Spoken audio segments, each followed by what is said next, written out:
Tromsø 咧係挪威北部嘅一座城市，位於北極圈入面。由於遠離光污染，所以亦都係最容易見到極光嘅城市之一嚟㗎。第一站我哋嚟到呢度嘅景點之一 Tromsø 大教堂。佢呢個三角形結構靈感來源呢係嚟自北極光同埋冰山嘅。因為要入場費呢，我就唔選擇入去睇啦。最後影咗幾張相就出發去市區啦。啱啱落車去咗 Tromsø 嘅市區，諗住一間喺呢度揾間超市買定啲嘢，今晚返去民宿嗰度食。嚟到打卡呢一個全球最細嘅酒吧，佢依家呢主要就係賣緊2款熱狗，買咗呢一個 hot dog 係豬肉同牛肉嘅。佢成間呢，佢面頭啲 topping 咧應該係佢都幾好食㗎，佢係比一般嘅熱狗呢口感再豐富啲。食完嘢啦，跟住喺市區度行下，見唔見到依家幾大雪？所以我依家嘅策略咧，諗住係嗱聲行晒呢條街線，跟住咧反方向再行過，背住啲雪應該就行到啦。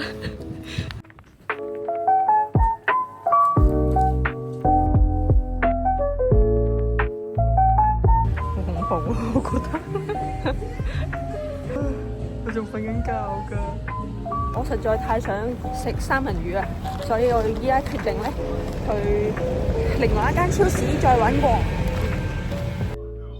整好咗啦，呢個就係個魚湯啦。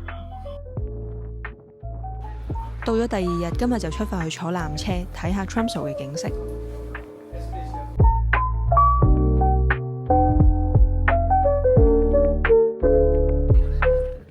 上到山頂啦。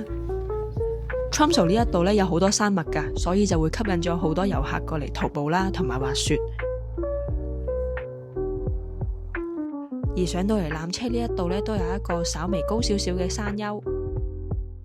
不過如果想行上去嘅話咧，就最好預備一啲雪鞋，因為呢啲雪都比較厚啊。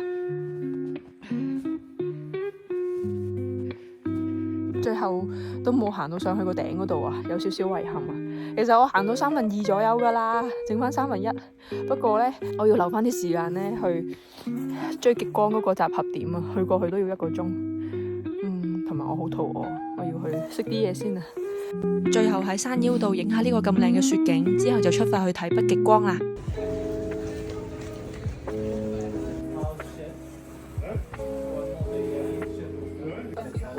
哇，唔係講笑啊！啲包差唔多100蚊一個。依家揸車出發咧，去一個比較容易見到極光嘅地方。佢應該咧就係喺 Skiborg 附近嘅。不過我哋等咗3個鐘啊，到依家咧都係一啲氣息都冇啊。係乜都冇㗎，應該今晚睇唔到啦，我諗。俾我哋遲嚟到追光嘅大巴咧都跟住走啦，但係我哋呢一團嘅導遊咧就決定再堅持到一陣。等到大約11點半鐘左右咧，導遊就叫我哋快啲出嚟影相啦，因為開始見到有極光啦。哇！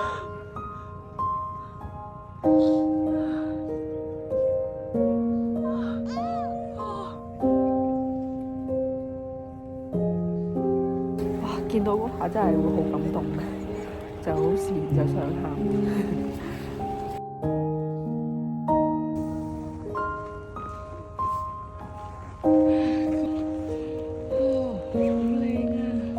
睇完都差唔多凌晨1點啦，之後就開始揸車返去啦。呢個就係今日嘅早餐，食完之後就出發去坐船睇峽灣啦。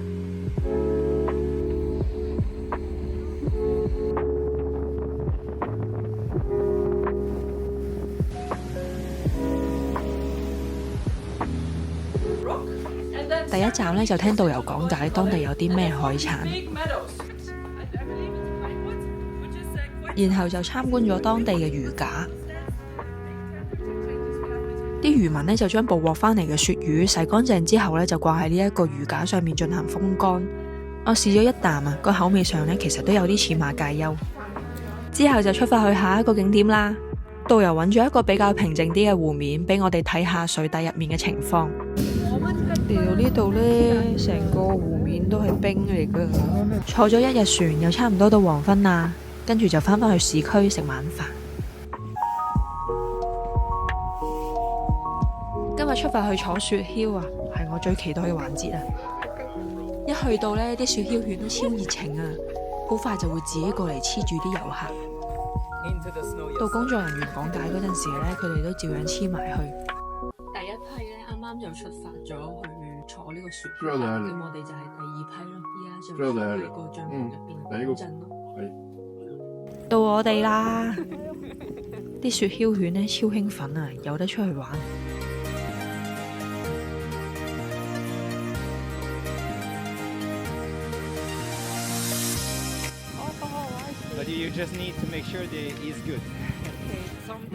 講下講下呢，我前面呢個團員呢，佢已經直頭挨咗落我度瞓低咗啦。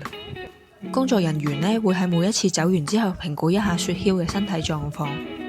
如果覺得佢哋攰嘅話呢，就會安排休息，換過第2隻，所以唔使擔心佢哋會攰得滯或者整親。啱啱坐完呢個雪橇，依家就去食帝王蟹。啲嘢食嚟到啦！我喺網上呢見到呢一間餐廳好高評分啊！佢呢一款 Catch of the Day 呢係鱈魚嚟嘅，咁佢口感上呢都比較結實啲，同埋都係會比較偏鹹少少。然後就食呢個帝王蟹啦。食完之後呢，就準備聽日呢返去倫敦上堂，下星期去阿爾卑斯山脈附近啊！到時再同大家分享，拜拜。